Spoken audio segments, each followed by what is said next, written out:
Hey everybody, want to bring you in on something a little different. This is our rotational grazing system.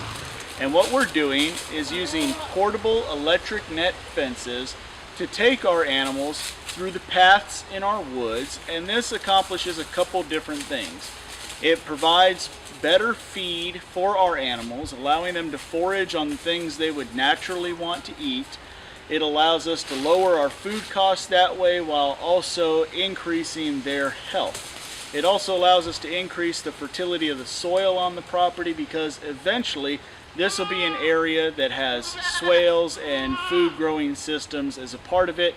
It'll also enrich the soil for their pasture. So by the time they come back around to this area, the plant life that is growing will be more nutritious for them and provide them even better feed than what they're getting on their first pass through.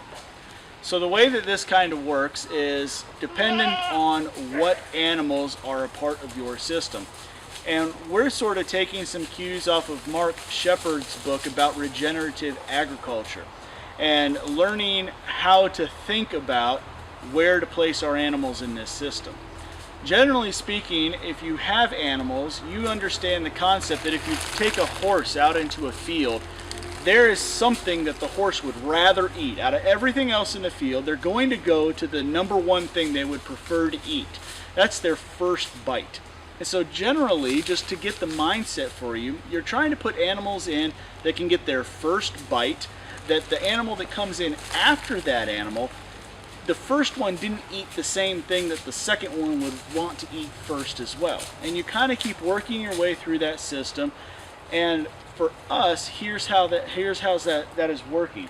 First, we have our goats up front, which you see them noodling on the fence here because for the purpose of the video, it's turned off right now.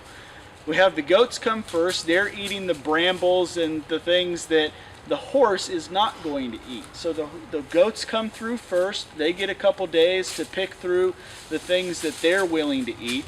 And goats are not by nature grazers. They don't want to eat on grass. So they generally leave alone the things that the horse is going to want to eat. So then we'll bring the horse into this system. We move the goats forward into a new set of fencing that has been undisturbed. We bring the horse into this area next. Then the horse grazes all the grass and things out of that area.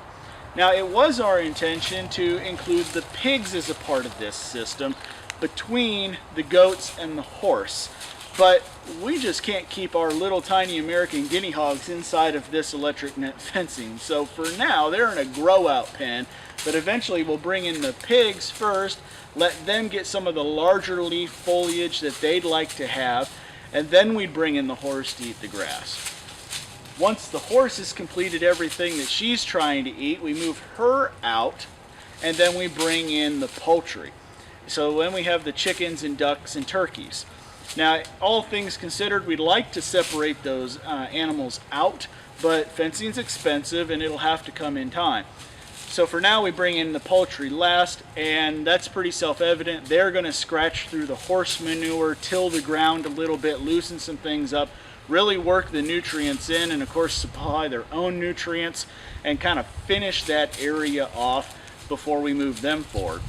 Now, we have 7 acres here, and right now we're just working down a path system that's been here since we bought the property, and a couple paths that we've cleared out since then. So we're just working with the space that we have, and as time progresses and the system really gets established, we'll have set pasture areas that they constantly reach. I haven't mapped out just how many of these areas we'll be able to supply, but I'd like to say it's going to be more than 2 months before they come back around to the very first section. So there's a lot of layover, if you will, between one time to another, so that the grass has time to grow back up and they have plenty of forage on their way back through the second time.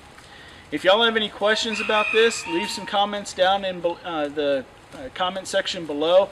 If you're doing this your own way, or you see some challenges with this or any other kind of input, please leave it below and I'd like to have that discussion with you.